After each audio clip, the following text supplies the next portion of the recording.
Welcome to another adventure with Getting Lost. If you actually followed last week's episode, you'll know that we were looking for Bedok Reservoir Park, and here it is. We have found it. So join me after the intro as I explore this park called Bedok Reservoir Park.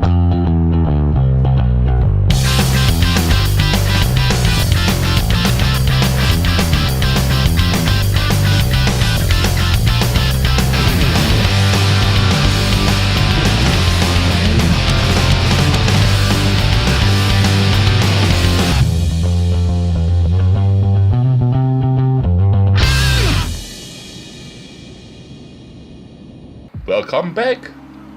One thing I've realized about Bedok Reservoir Park is that on the west part of the Bedok Reservoir, there's actually a hill.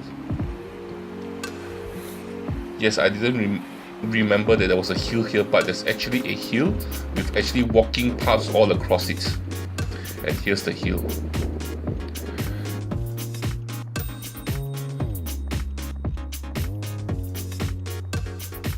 And here is a walking path, and this walking path here is actually made of sand, so much more gentler on your joints as compared to walking on concrete. And here is also the PUB pump station.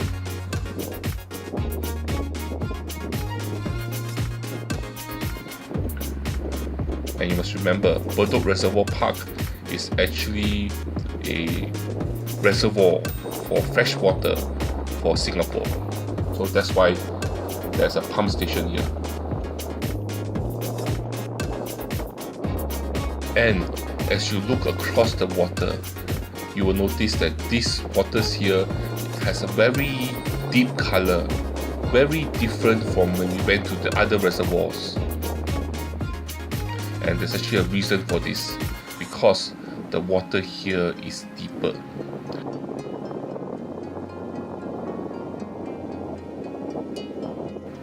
This is a reservoir that was actually built in the eastern part of Singapore, basically on the northern portion of the Bedok New Town.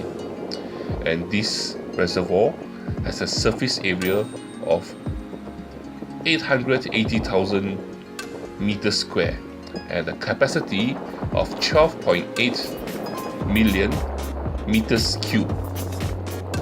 And the average depth of the reservoir is around 9 meters, and the deepest part of the reservoir is actually 18.2 meters.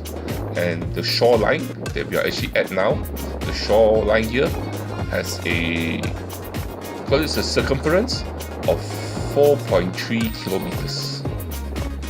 And like I said earlier, this is the hill which is just right beside the reservoir. And this reservoir is actually a very new reservoir. It was first announced in 1980 as part of the water supply scheme of Singapore to convert a sand quarry that was used by the Housing Development Board into a reservoir. And the reservoir began its construction in 1983 and was completed in 1985. And here, as we get across, there's actually a floating platform here, which you can actually get a closer look of the water.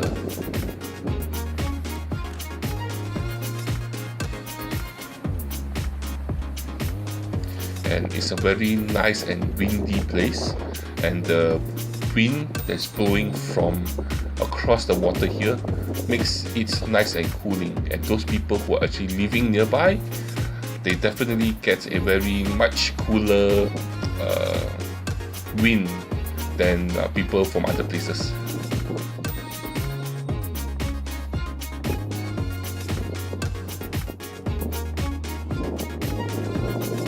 People who live nearby here has a very nice view, and the view of the water, like I told you, because the water here is very deep, so that also affects the color of the water you see here now. It's a very deep dark blue.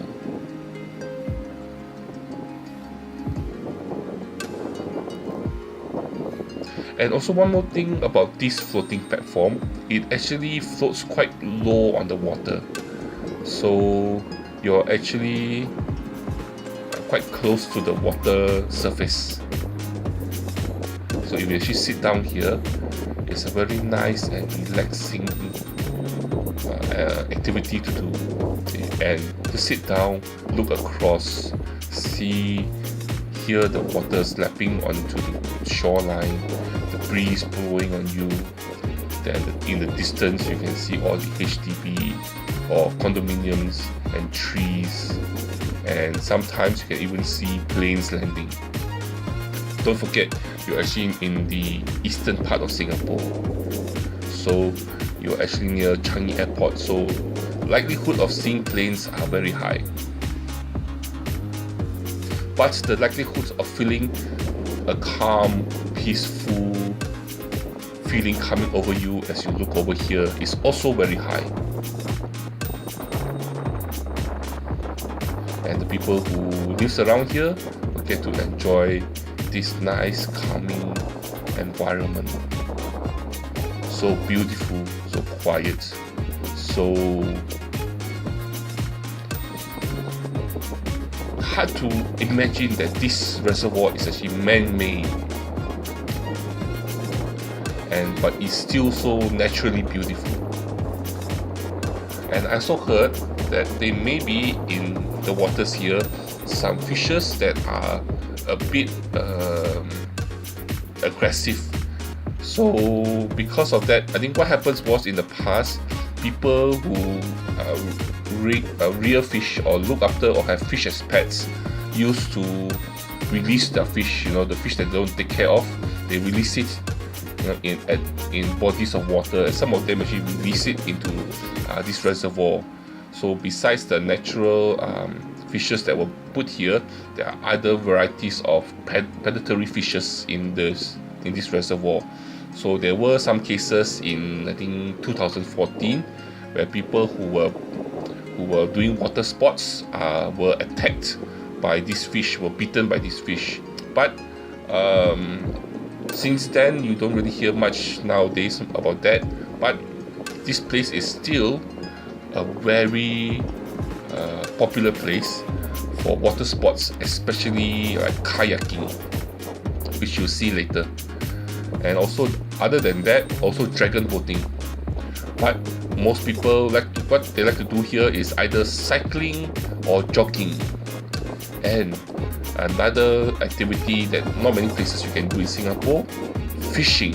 Yes, there are certain portions of the reservoir where you can actually fish. Like in Singapore, not all bodies of water are where you are permitted to fish, but here you are. And as you get out of here, you can see there's actually those long poles where you can actually have singing birds, where you can actually sit up there. And also towards my right, behind there are also lots of shops and eateries. It's just right behind the trees, where you can actually go and have some food. But other than that, most of the place here, what you can see is this jogging path and this interesting blue net here. So why is there a blue net? I'm not very sure, but there is a blue net around most of the park here, which aesthetically doesn't really come with the park, but you never know. What else is there? One thing I really like is when you get close to the water, you can actually just feel the temperature of this place cools you down a bit. The wind going off the water here.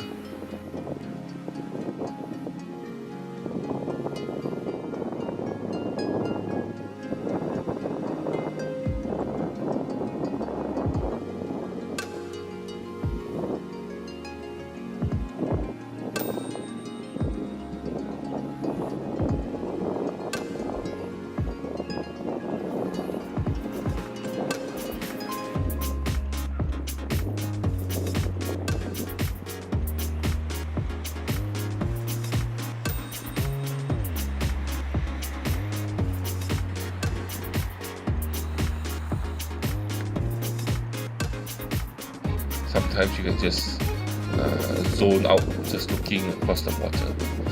And across the water here at the other end there is actually Temasek Polytechnic. Yes, Temasek Polytechnic is actually directly across the water from here.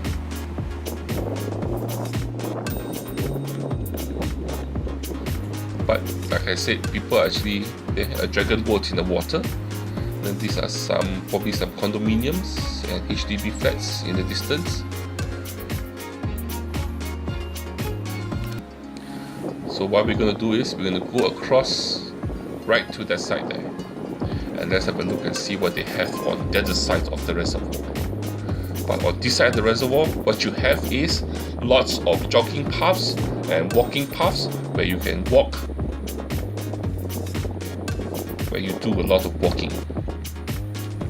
And of course, when you go close to the water, you can have a nice cooling look at. Oh, look in the distance there, you can see people kayaking. Like I told you, this place is a interesting place for. Anyway, thank you very much for joining me for my adventure, or part 1 of my adventure here at Bedok Reservoir Park. Part 2, we will explore the other part of the park and see what we can find there. So I hope you enjoy what you see so far. But before you go, please help do me a favor by liking my video, sharing my video, and subscribing to my channel. You don't have to, but I would appreciate it if you do. And lastly, but the most important thing, the thing that you have to do is to join me for my next adventure. Until then, bye bye.